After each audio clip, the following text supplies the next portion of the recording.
Yo creo que la mayoría de ustedes no es la primera vez que ven uno de nuestros webinars, por lo cual no me voy a detener mucho en la presentación, pero sí contarles que, bueno, que Daro va a estar eh, protagonizando el webinar de hoy en marco de la mentoría que va a estar dando de agilidad y recursos humanos, que es algo que tan importante es, ¿no? Y que los equipos de recursos humanos tanto hablamos de trabajar con agilidad, que es una de las mejores metodologías, pero tampoco hacemos, tan poco ágiles somos en la práctica del día a día. Así que, bueno, comentarles que esto está en el marco de Mentify también. Mentify es una empresa de aprendizaje, ¿sí? Donde reclutamos mentores y expertos en diferentes temas que luego dan sus mentorías. Por lo cual, ahora sí, antes de darle la bienvenida a Daro, comentarles ¿sí? que estamos con algunas iniciativas, como se ve en el hot sale, ¿sí? Estamos con algunas iniciativas, no sé si vos querés compartir, Daro, ya que estás, que las primeras 5 personas que se inscriban en ese QR con su nombre, con su información, mail y teléfono, van a tener acceso a la mentoría de Daro con un 20% de descuento, ¿sí? Igualmente lo vamos a poner en el final del webinar y también lo voy a poner por el chat, por si alguno no tiene a mano el celular para escanear, se lo voy a dejar en el chat. Pero bueno, es para que sepan que tenemos esta oferta también para las primeras 5 personas que se anoten. Ahora voy a dejar igualmente el link en el chat. Y ahora sí, le doy la palabra a Daro, que también, bueno, Daro, para mí es un placer tenerte nuevamente con tu segunda mentoría. Ya la rompiste en la primera, y creo que hay algunos participantes acá de la primera mentoría. Así que sí quería darte la palabra para que también te presentes vos. Bueno, gracias, Fede. Bueno, gracias por esa presentación. Después te doy ahí la plata de esa que arreglamos, digamos. La rompiste. Eh, bueno, pero muy buenas tardes a todos. Muchas gracias por estar del otro lado. Es un placer compartir este ratito con todos ustedes. Sí, yo creo que con la mayoría nos conocemos, pero bueno, hay reglas formales en general en los webinars que dicen que tengo que presentarme. Para mí siempre la presentación es la peor parte de la conversación porque en este caso lo voy a hacer muy rapidito porque lo que tengo para contar después es mucho más interesante.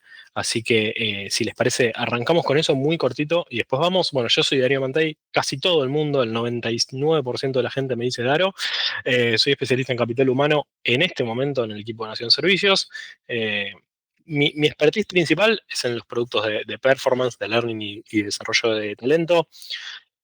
Soy licenciado en Recursos Humanos por la Universidad Argentina de la Empresa, tengo un posgrado en Agilidad también para Recursos Humanos por la Universidad de Buenos Aires y además soy Scrum Master certificado por la Scrum Alliance. Por supuesto que también soy mentor en Mentify. Esta es, como dijo Fede, la segunda mentoría que hacemos en conjunto con el equipo. Me encanta siempre contárselo, se lo cuento a todo el mundo porque es una comunidad con la que tengo el orgullo de pertenecer. De paso, Fede, también retribuirte y agradecerte la confianza. Por supuesto que si no nos conocemos todavía, me vas a encontrar en LinkedIn, es una red en la que estoy muy activo, intento siempre publicar contenido de valor. Mucho de lo que publico tiene que ver con los temas que voy a comentarte hoy, así que si quieres seguirme, por supuesto que también voy a seguirte. Y ahora sí, cortito y al pie, dicho eso, yo para hoy preparé para vos una historia. Esta historia es algo inusual para mí. Yo, en general, en mis presentaciones no suelo ser autorreferencial, no me gustan las autorreferencias, pero solo por esta vez, solo por hoy voy a hacer una excepción, porque quiero contarte tres cosas importantes que aprendí de la agilidad y que cambiaron para siempre mi forma de ver y de pensar el trabajo, por supuesto para bien. Y estoy convencido de que estas cosas, estos aprendizajes también tienen el potencial de ayudarte a vos, independientemente de dónde trabajes o del rol que estés cumpliendo en este momento. Así que voy a ocupar estos minutos que vienen de tu tiempo, solo este ratito, para contarte tres conceptos clave, tres aprendizajes claves míos que estoy seguro que te van a agregar muchísimo valor. Pero antes de empezar esta historia, una pequeña advertencia. A mí me gusta mucho hablar sobre mindset. De hecho, el nombre de la mentoría y el nombre de esta webinar tiene la palabra mindset, porque creo que es fundamental que podamos revisarlo periódicamente, que podamos estar habituados a desafiarlo. Pero el término merece una aclaración porque, como es una palabra en inglés, siempre que yo diga la palabra mindset me voy a estar refiriendo al modelo mental, la mentalidad a través de la cual vemos el mundo, ¿sí? Para mí es muy importante, es algo clave, porque para que podamos alcanzar éxitos y resultados de manera sustentable, es muy importante entender cómo estamos viendo y cómo pensamos el mundo, ¿sí? Además, el mindset tiene una característica que a mí me encanta, me parece fundamental, que es que no es delegable, ¿sí? Vos en tu posición, en tu trabajo, en tu casa, en donde sea, vos podés delegar tareas, podés delegar objetivos, incluso podés delegar responsabilidades, pero lo que nunca podés delegarle a alguien más es la forma en la que pensás o ves las cosas. Por eso esta historia tiene que ver principalmente con el mindset. Y ahora sí, voy a empezar esta historia contándote que esta historia empezó el día que me recibí, el día que obtuve mi título de grado. No es que me acuerde, pero fue el 18 de diciembre de 2018, que me acuerde. Y como les habrá pasado a muchos de ustedes, yo me acuerdo de ese día porque fue, como les habrá pasado a muchos de ustedes, uno de los días más felices de mi vida. Yo vi que ese día pude terminar un trayecto que representaba 5 años de mucho esfuerzo. Para ese momento yo afortunadamente ya tenía trabajo en recursos humanos, así que seguí el procedimiento más lógico, que era aplicar en mi trabajo todo lo que iba aprendiendo en mi carrera. Pero, como te acabo de decir, esto fue fines de 2018, un año y unos meses después empezó la pandemia, ¿sí? Y ahora que cuento esto y viéndolo un poco en retrospectiva, parece que fue hace mucho más, pero el comienzo de la pandemia solamente fue hace 5 años, ¿sí? Parece que hubiese pasado toda una vida, y fue sin duda el primer punto de quiebre de esta historia que te quiero contar. Cuando la pandemia empezó, yo seguía trabajando de la misma manera en que lo había hecho siempre, pero tenía la sensación de que había algo que no estaba funcionando igual. Al principio, por supuesto que me frustré, me enojé un poco, sentía que había estado esforzándome durante 5 años y que todo lo que había aprendido ya no estaba funcionando bien, hasta que en algún momento empecé a cambié, digamos, la visión de víctima protagonista cuando escuché hablar por primera vez sobre agilidad. Fue una especie de empatía a primera vista, o a primer oído, si se quiere, porque la agilidad surgió, digo, no me quiero poner muy técnico ni espero, no quiero usar un lenguaje muy teórico, digamos, en esta charla, en esta conversación, pero solo voy a contarte la agilidad que surgió de parte de un equipo de personas, de un grupo de 17 personas en total, en ese caso desarrolladores de software, que se dieron cuenta que la forma en la que estaban haciendo las cosas de la manera más tradicional no le estaba dando resultados, ya no estaba funcionando.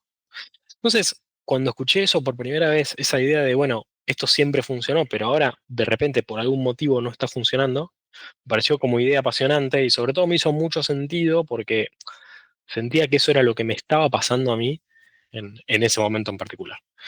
Y especialmente ese, fue el primero de los 3 aprendizajes que quiero compartirte hoy. No hay una única forma de resolver problemas o desafíos, sino que la mejor manera depende mucho del contexto. ¿Sí? A mí me gusta mucho pensar el contexto o explicar esto con la metáfora del viaje. Yo no sé si alguna vez te tocó viajar a algún destino lejano, o quizás no necesariamente lejano, pero un destino en el que notaste que, a pesar de que las personas somos todos iguales, las personas de ese lugar tenían diferentes costumbres o tenían formas de realizar algunas actividades de una manera muy particular o muy determinada que era diferente a la tuya. Por supuesto que si te pasó, podés poner en el chat como para ir rompiendo el hielo a dónde fuiste y qué te llamó la atención de ese lugar. Eso te lo dejo ahí abierto como para que puedas hacerlo si querés. Pero viste que cuando eso pasa, es normal que a veces, consciente o inconscientemente, uno lo que intenta es un poco fundirse con esas costumbres para que tus conductas no sean las que desentonen en comparación con las de otras personas. Y en el entorno laboral sucede algo parecido, ¿no? Digo, el contexto está conformado por diferentes variables que a medida que esas variables que están a nuestro alrededor van cambiando y que lo hacen de forma constante, impacta de manera notoria en la forma en la que gestionamos nuestros propios desafíos para alcanzar los resultados que queremos alcanzar. Eso, dicho así, parece súper sencillo. Vos me vas a decir, vos estarás pensando, ok, Daro, nada nuevo bajo el sol, ¿no? Es decir, necesito entender el contexto para poder planificar. Y eso es cierto, no es difícil. Ahora, lo que sí me pasa es que sigo escuchando de equipos que ejecutan procesos que fueron diseñados hace más de 10 años. Y eso no es que esté necesariamente mal, porque quizás esos procesos siguen agregando valor, pero a mí personalmente me cuesta creer que con una pandemia por medio, un montón de cambios en el entorno, como por ejemplo la inteligencia artificial, sigas usando los mismos procesos y sigan funcionando igual de bien que cuando fueron diseñados. Te dejo esa pregunta para que la pienses. Por supuesto que tenés el chat libre también para si querés compartir lo que quieras con el resto de los asistentes. Buenísimo, pero la pregunta es, ¿hace cuánto tiempo tus procesos no cambian? Y la segunda, que es un poco más profunda, ¿estás convencido, estás convencida de que están realmente agregando valor? Por ahora te dejo la pregunta ahí. Ya después vamos a ir explorando un poco más qué significa esto de agregar valor a medida que pase la historia. Pero la particularidad que tienen los cambios del contexto, los cambios que se van produciendo en el contexto en general, es que se generan tan rápido y además con tanta frecuencia que generan algo que solemos llamar incertidumbre. Y la incertidumbre también tiene una particularidad para mí, que es que en general nos genera sensaciones negativas, ¿no? Yo nunca por lo menos escuché a nadie decir, che, qué buena que es la incertidumbre o qué incertidumbre, qué feliz que estoy de la vida, ¿no? Sino que en general lo vemos como negativo. Decimos, bueno, hay un contexto incierto, eso me genera de alguna manera malestar o sensaciones negativas. Sí que es cierto que cuando nos enfrentamos a problemas complejos, y ahí a un paréntesis digo, cuando digo problemas complejos me refiero a desafíos que nunca antes habíamos enfrentado, es decir, problemas que tenemos ahora por primera vez, que no sabemos cómo resolver, porque justamente son problemas de primera vez, para la redundancia, nos generan incomodidad porque las personas estamos programadas para tener información y tomar decisiones o ejecutar acciones en base a esa información que tenemos. Pero la incertidumbre también tiene una parte buena, digamos. Si vemos el lado positivo de la historia, aunque nos genere malestar, la incertidumbre suele ser una excelente oportunidad para crecer, para mejorar y también para adaptarse. ¿Sí? Entonces, si miramos el vaso medio lleno, podría decirte que los contextos inciertos son un terreno fértil para innovar, que es un poco el propósito de esta charla.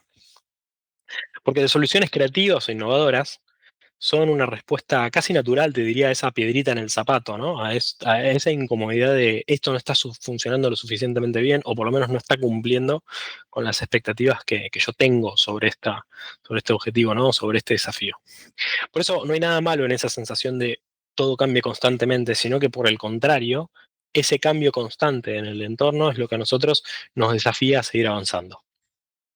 Hay una cita de Einstein que lo ilustra muy bien, que me gusta mucho. No podemos resolver problemas pensando de la misma manera que cuando los creamos, ¿sí? Esa cita a mí me fascina y durante la mentoría además vamos a usar algunos modelos lógicos que nos ayuden a identificar las variables del contexto para, en base a eso, tomar mejores decisiones para poder resolver desafíos. Y otra cosa espectacular que tiene la mentoría, no sé si está bueno que lo diga yo porque capaz que yo no soy muy objetivo, pero digo, otra cosa espectacular que tiene esta mentoría es que es justamente eso, una mentoría, ¿sí? No es una actividad de formación más. Así que vamos a trabajar en esta mentoría sobre casos reales para que vos puedas aplicar lo aprendido de manera inmediata, ¿sí? Es más, si quisieras, hasta podrías traer a la mentoría los desafíos actuales que tengas y vamos a trabajar con algunas herramientas en esos desafíos y yo voy a estar ahí, por supuesto, para ayudarte a aplicarlas. Una cosa más que, una de las cosas, mejor dicho, que más me interesa que te lleves de este ratito que me estás regalando, es que no importa si te parece justo o si te parece injusto, las modificaciones del contexto te van a empujar necesariamente a cambiar. Y por eso una de las habilidades clave del presente y del futuro del trabajo es la flexibilidad. Que el contexto vaya a cambiar no significa que no debas hacer ningún plan en absoluto. Eso definitivamente para mí sería un error. Pero sí es importante que tu plan sea flexible para adaptarte a los cambios. Ahora, tengo una noticia buena, muy buena, diría yo, que es que definitivamente hay estrategias, perdón, por eso me salté, ahí está. Definitivamente hay estrategias que generan claridad o que te ayudan a generar claridad en la incertidumbre. Em, en la mentoría vamos a desarrollarlas bien en detalle, pero hay algunas que quiero adelantarte ahora, como para que te vayas con algo de esta charla, con alguna herramienta que ya puedas implementar de vuelta, a partir de ahora. ¿Sí? Es decir, yo te cuento la herramienta y ya la podés implementar. La primera de ellas, te voy a contar tres, tiene que ver con el propósito. El propósito o los objetivos, si querés, a mediano plazo, largo plazo, que quieras alcanzar, tienen que intentar permanecer inmutables en el tiempo, por lo menos en el plazo que vos consideres. Ahora vas a entender por qué es esto. que, digamos, cuando el trabajo es encontrar soluciones a la incertidumbre, no tiene que ver con, digamos, tiene que ver con eso, con encontrar soluciones en la incertidumbre, no con cambiar el sentido de todo de manera constante. Porque hay una costumbre que es que cuando un objetivo no se alcanza es tentador echarle la culpa al objetivo y decir, este objetivo estaba mal planteado, lo cambio, pero lo cierto es que es clave que tengas claro cuál o cuáles son tus prioridades a un plazo mediano y largo, porque cuando el propósito está claro, la innovación resulta más simple, porque las soluciones tienen un enfoque más claro, ¿sí? De vuelta, esto a nivel conceptual parece muy simple. Ahora, no sabes la cantidad de veces que he escuchado, tenemos un proyecto para hacer X, o mejor dicho, tenemos un proyecto de X, onboarding, desarrollo, desempeño, lo que vos quieras. Ok, ¿y para qué? ¿Cuál es el propósito? Silencio. Es increíble, pero a veces necesitamos un poco volver a las raíces o necesitamos un poco volver a la base para clarificar un poco el para qué estamos haciendo esto, ¿no? Entonces, esta es la primera estrategia, que es enfocarte en el propósito. La segunda, yo la llamo, es una de mis favoritas, se llama crear recuerdos a futuro. Tiene que ver que, o mejor dicho, la estrategia es que cuando encares un proyecto o un nuevo producto, hagas el ejercicio de pensar dos cosas. La primera, ¿qué señales te va a dar el entorno para que te des cuenta que tenés éxito? A veces esas señales pueden ser sensoriales, es decir, qué voy a ver, qué voy a escuchar, qué voy a sentir, ¿sí?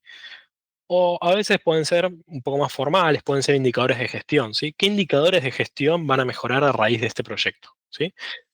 Yo personalmente lo hice a principios de este año con mi equipo. Te aseguro que es súper motivador cuando notas que esas señales empiezan a ser realidad. Esas cosas que vos pensaste, bueno, me voy a dar cuenta de que tengo éxito porque van a empezar a pasar estas cosas, cuando se empieza a hacer realidad es una inyección de motivación tremenda. Y la parte buena es que si eso no sucede, que vas viendo que no sucede, ya sabes que hay cosas del plan que vas a tener que adaptar. De vuelta, del plan, no del propósito. ¿Sí? Y lo segundo que podés pensar o que deberías pensar para crear recuerdos a futuro, tiene un nombre horrible. La técnica tiene un nombre horrible, la verdad se llama análisis premortem. Voy a explicar por qué se llama análisis premortem, porque esta técnica, por supuesto que no son inventadas por mí, esta técnica de análisis premortem la inventó la NASA antes de la misión del Apolo 11, ¿sí? Cuando fue la misión del Apolo 11, la NASA tenía eh, estrategia A, o sea, plan A, B, C, D, E y así hasta la Z, respecto de todo lo que podía pasar con la llegada a la Luna. ¿Qué pasa si la nave se queda a la Luna y no vuelve? ¿Qué pasa si la Luna no está en el lugar donde calculamos que iba a estar? ¿Qué pasa si tenían planes para todo? Inclusive, y la razón del premortem es que tenían diseñados los comunicados para el presidente de Estados Unidos en ese momento, que era Richard Nixon. ¿Qué iba a decir el presidente si la misión fracasaba y si las tres personas que estaban en la nave realmente tenían la mala fortuna de fallecer, digamos, ¿no? Por eso el premortem. Esa es un poco la historia de la técnica, pero la idea básicamente es que pienses todas las cosas que podrían fallar. Es decir, ya sabes cómo te vas a dar cuenta de que tenés éxito, pensá qué podría salir mal. Hacé como un pequeño listadito de todas las cosas que podrían salir mal. Y una vez que lo tengas, todas las cosas que podrían fallar, todo lo que podría bloquear ese éxito, agrupalas en cuáles dependen de vos y cuáles dependen del entorno. Y las que dependan de vos o de tu equipo, pensá posibles soluciones. Entonces, cuando pensás de antemano lo que puede llegar a fallar, te anticipás al futuro y es mucho más probable que puedas adaptarte a los problemas que puedan surgir en el futuro. A mí el nombre de esta estrategia me encanta porque además es paradójico. Uno tiende a pensar que solamente puede crear recuerdos del pasado, pero bueno, eso no es así. También se pueden crear recuerdos del futuro. Acabo de contarte cómo, es muy simple, así que te recomiendo que utilices esta estrategia. La tercera estrategia que tengo para contarte tiene que ver con crear certeza del futuro. En todas mis charlas, lo digo para Flor que está ahí, mi mentí de hace unas semanas, en todas mis charlas siempre me van a escuchar hablar de futuro porque es un tema que me apasiona, que siempre me van a escuchar hablar de esto. Y voy a decir, esta vez voy a hacerlo cortito, voy a decir que el futuro tiene dos características principales. La primera es que no podemos predecirlo, ¿sí? De ninguna forma. Lo que podemos hacer es estimarlo, es decir, cuál es la probabilidad de ocurrencia de que pase X evento. Y la segunda es que es ilógico pensar en este momento en un futuro que no cambie, ¿sí? No hay ninguna probabilidad, o mejor dicho, la probabilidad es muy, muy, muy baja de que las cosas de acá a 5 años sigan siendo iguales. O sea, seguramente va a cambiar el contexto, va a cambiar el entorno. Entonces, lo que podemos hacer para crear certeza de futuro, esta estrategia dice, identifica qué cosas muy pero posiblemente no van a cambiar. De todas las cosas que cambian, ¿cuáles siguen siendo siempre iguales con el paso del tiempo? Y concéntrate en hacer mejor esas cosas que crees que van a permanecer igual. Es una estrategia increíble, a mí me da mucho resultado. Lo aprendí de este libro, de Morgan Housel. Eh, de verdad que te lo recomiendo. Para mí es el libro perfecto, o sea, es apasionante, es muy, muy cortito. Tiene 23 lecciones que las puedes leer en el orden que vos quieras y además es extremadamente práctico, de los libros que me gustan. En una de esas lecciones cuenta, haciendo énfasis en este consejo de identificar las cosas que no van a cambiar, en una entrevista que él le hace a Jeff Bezos, el CEO de Amazon, Jeff Bezos cuenta que, bueno, nosotros, por ejemplo, nos concentramos en hacer que los pedidos lleguen más rápido. ¿Por qué? Porque no pensamos en un futuro en donde la gente quiera esperar un envío mucho tiempo. O sea, nos resulta improbable que haya un futuro donde la gente quiera esperar más para recibir un envío. Entonces, como eso nos resulta muy improbable, identificamos lo que creemos que va a pasar, que es la gente va a querer sus envíos cada vez en el menor tiempo, y nos concentramos en hacer mejor eso. ¿Sí? Es una estrategia de diseño de futuro que para mí es espectacular. Tercera estrategia que quería contarte respecto al contexto. Estas tres estrategias te van a ayudar muchísimo a generar certeza aún en la incertidumbre, aún sobre las cosas que no sabemos de qué manera van a cambiar.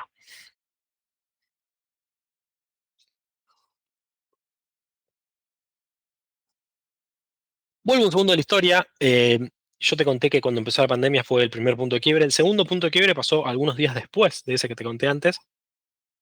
Yo trabajaba en otra organización, en el equipo de Learning, pocas semanas de iniciar la pandemia y uno de los líderes que mejor performaba de esa organización, de los mejores, era el top de los líderes, vino a verme, o mejor dicho, me llamó por Zoom y me dijo que tenía un problema.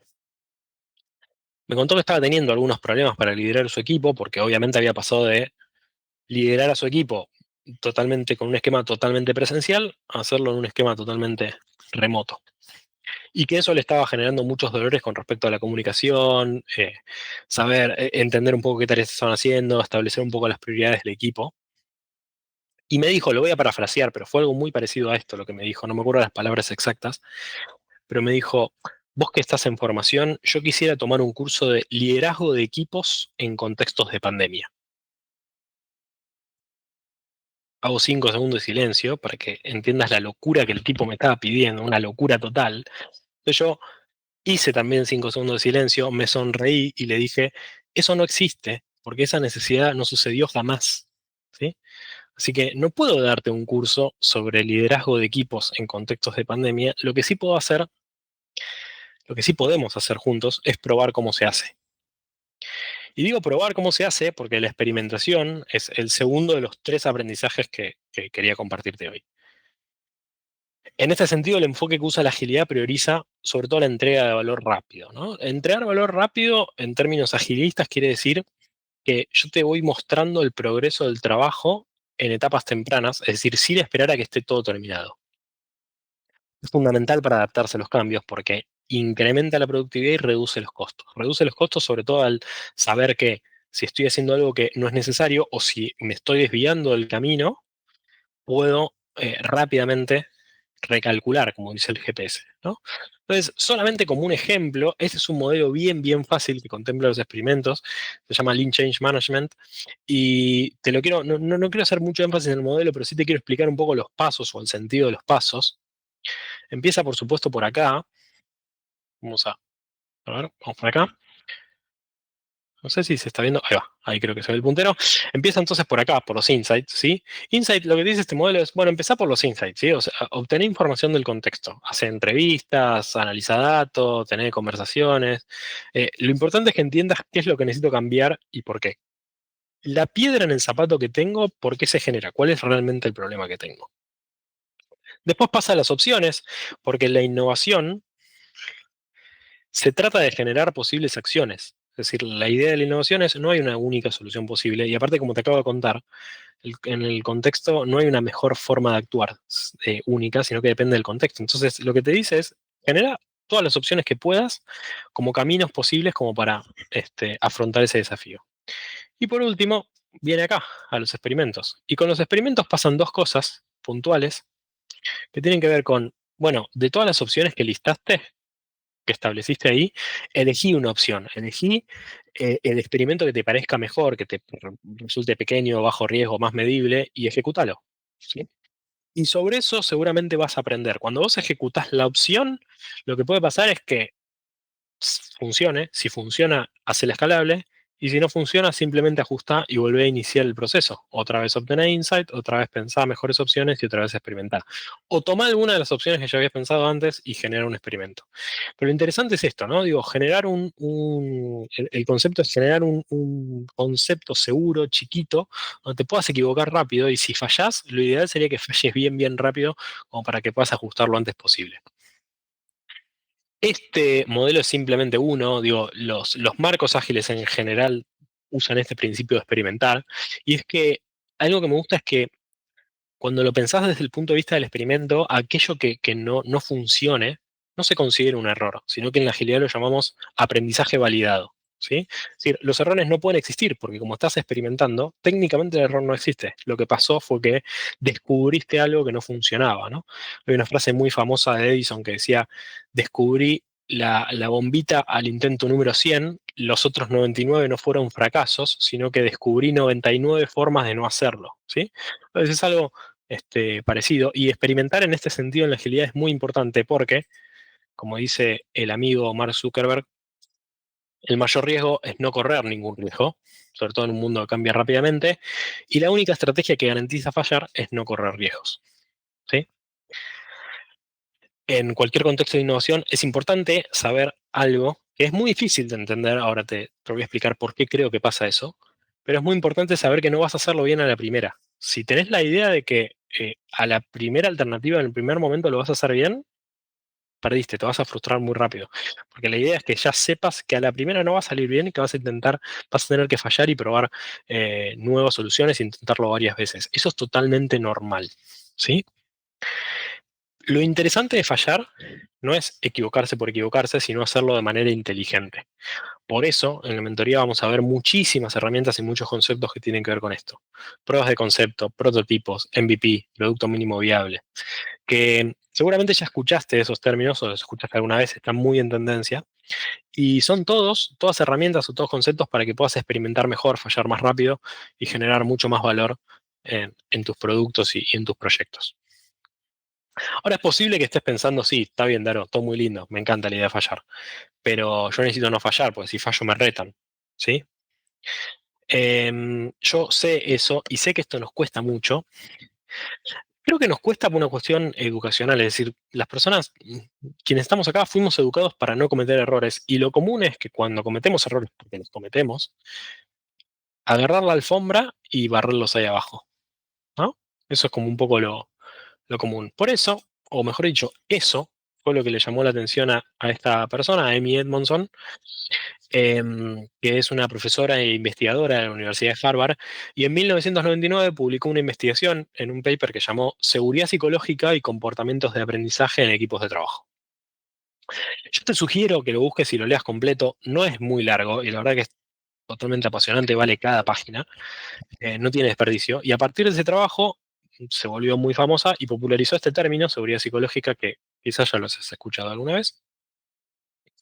Voy a resumir, voy a hacer una injusticia, que es resumir el trabajo. Es una injusticia total, pero por cuestión de tiempo voy a tener que hacerlo.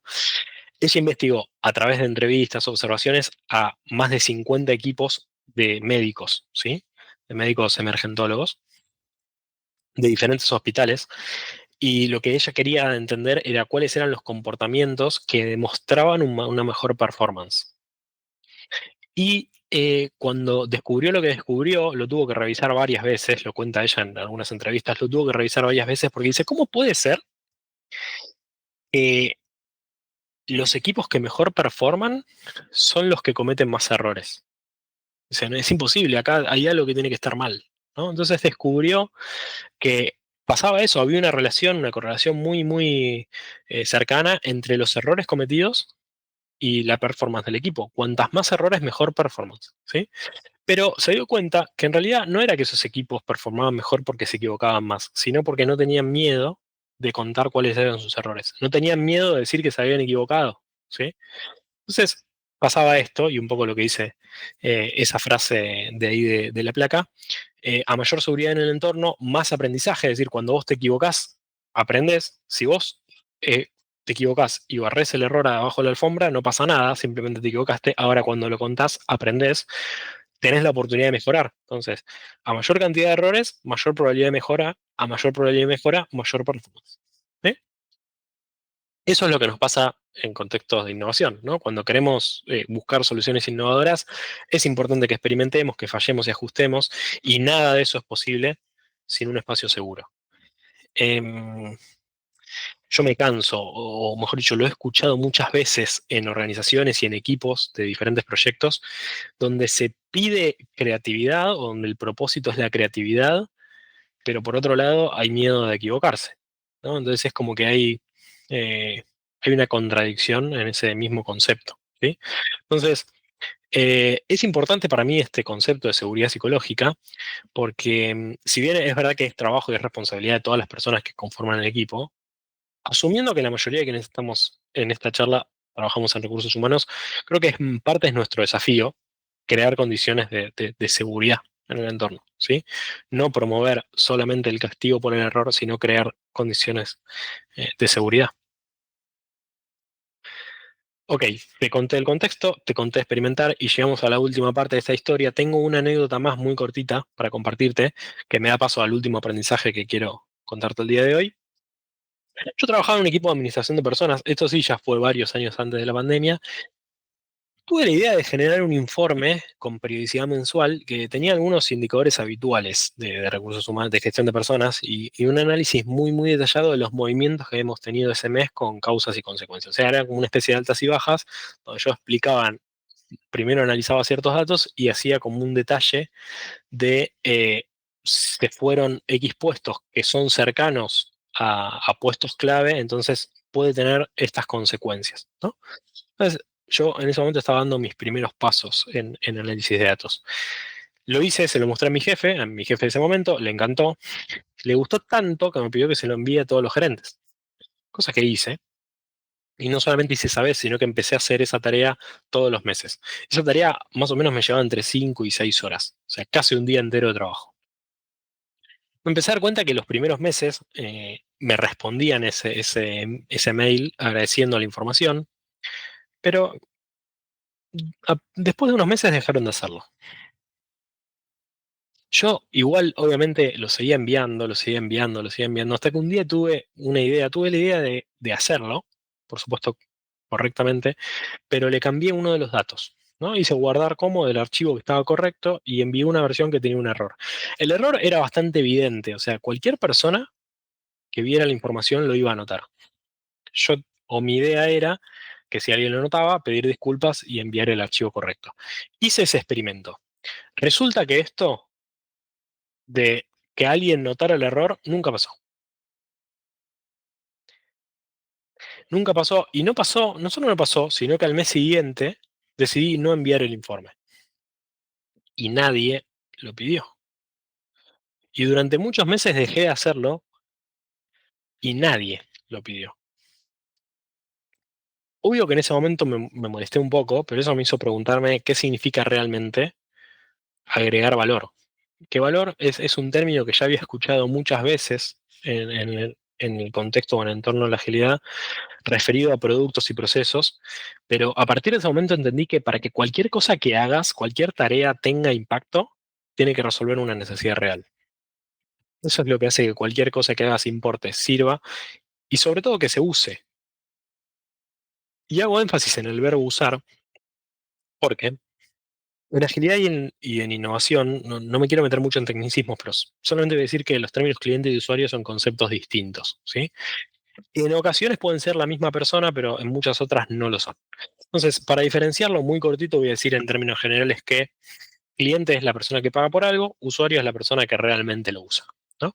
Y este que vas a ver en pantalla es mi ejemplo favorito, ¿no? Supongamos padres que compran un juguete para su bebé, para la cuna, su bebé. Eso tiene un nombre, pero que no recuerdo en este momento. Y ellos están diciendo, lo amo, me encanta. Ahora, fíjate qué interesante cuál es la visión del usuario.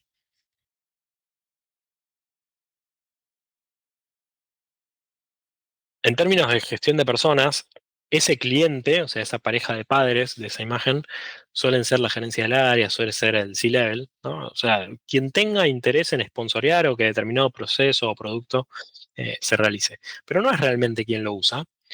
Y así es como después tenemos, ojalá que estos ejemplos no te suenen conocidos, pero evoluciones de desempeño que nadie completa y que los que lo hacen solo lo hacen por obligación, planes de carrera que nunca se cumplen, ni que hablar de horas, horas y horas de formación con poca asistencia, cero vinculación con el negocio y nada, nada de aplicación práctica. Entonces, la pregunta es, al final, ¿qué es más importante, el cliente o el usuario? Y la respuesta que te da la agilidad, en términos muy simples, es qué identificada me siento. Gracias, Lucía, por el comentario y te quiero decir, lo lamento, pero es así. La respuesta que da la agilidad a esa pregunta es, el usuario es quien realmente genera una relación sustentable. El cliente es súper importante, pero quien realmente genera una relación sustentable entre procesos, productos, con el equipo que diseña es el usuario, ¿sí? O sea, el cliente realmente va a estar satisfecho cuando los resultados se produzcan. Y para que eso suceda, lo que necesitamos son procesos o productos que agreguen valor real al usuario, que los usuarios los usen, les den feedback y nos ayuden a mejorarlo, ¿sí? Al final del día, la innovación como concepto, o sea, casi por una cuestión semántica, lo que perfecciona la innovación es el uso. Es decir, es casi una definición. Nada que no se use puede ser innovador, nada. La innovación sucede cuando le damos valor a algo, es decir, cuando usamos eso, sea lo que sea, no importa. Entonces, la pregunta también te la dejo para pensar, si me querés compartir algo en el chat, totalmente abierto a eso, ¿de qué sirven procesos diseñados hermosamente si nadie los usa? Yo puedo tener el mejor proceso de gestión de desempeño, el mejor, tiene las mejores competencias, los objetivos, pero después la gente no lo hace. ¿De qué me sirve dar los mejores talleres si después la gente no viene? ¿O de qué me sirve dar los mejores talleres si después la gente no aprende? ¿Sí? Entonces, ahí es donde está el concepto, donde está el kit de la cuestión con respecto al valor. Y por último, y acá viene la autocrítica, para quienes me pasa con los soles de desempeño, se da solo para cumplir, pero no es una herramienta funcional totalmente. Es que es eso. O sea, pero el problema de eso, en función de lo que decías, es que lo seguimos haciendo igual, ¿no? Es como que cerramos los ojos, e igual lo seguimos haciendo. Hacemos como que no pasó nada, fingimos demencia, como dice mi primo de 15 años, fingimos demencia y seguimos para adelante, y ahí es donde está el problema, ¿no? Porque justamente viene a cuento de lo que quiero contar ahora. Em, Decía que un poco la autocrítica es, para quienes trabajamos en recursos humanos, pasamos demasiado tiempo diseñando desde el escritorio y en salas a puertas cerradas y solo para hacer felices a nuestros clientes. Nunca o no solemos pensar en el usuario. Entonces, para que nuestras tareas realmente agreguen valor, lo que necesitamos son usuarios felices con nuestros productos y para eso es importante todo lo que te contaste acá. Experimentar, medir, buscar feedback, iterar. ¿Sí? Todos esos conceptos para todos esos conceptos está creada la agilidad. O sea, la agilidad surge para ofrecer soluciones en ese sentido y nos ayuda mucho a sistematizar la innovación, que la innovación no quede en un producto aislado o en un proceso aislado, sino que sea sistemática, que todo el tiempo estemos haciendo productos o proyectos innovadores. Y un poco como te decía antes, la innovación solamente es posible cuando tenemos foco en el usuario. ¿Sí? Solamente la innovación es posible, y repito este concepto, si agrega valor. Si no se usa, no es innovador. ¿Sí? Cuando no pasa esto, es decir, cuando pasa lo opuesto a agregar valor, cuando hacemos cosas que no agregan valor, la agilidad también tiene un concepto para eso. Es un concepto bien fácil, lo vas a entender muy rápido, y se llama desperdicio. Tan fácil como eso. Para la agilidad, ¿qué es el desperdicio? Es lo contrario al valor. Todo aquello que hagas que consuma tiempo, esfuerzo o recursos económicos y no sirve para nada, no sirve para mejorar. ¿Sí? Y yo ya sé que esta es la peor parte. Elegí para el final la peor parte de la presentación porque no es muy motivadora, lo sé, sé que es medio desmotivadora, pero te propongo hacer este ejercicio. Tomate unos segundos, voy a hacer silencio unos segundos antes de terminar la presentación, para que pienses cuántas cosas, es fuerte esto, cuántas cosas que haces en tu día a día son un desperdicio. Te voy a dar algunos ejemplos. Espero que no te toquen de cerca, pero pensalo. ¿A cuántas reuniones vas que no tienen un propósito claro? ¿Cuántos formularios haces o te mandan que son tan largos que nadie los lee? ¿Cuántos procesos necesitas que a veces son eternos para tareas que son súper simples? O, yendo al ejemplo que te contaba, la anécdota que te contaba antes, ¿cuántos informes haces que después no se usan para tomar decisiones?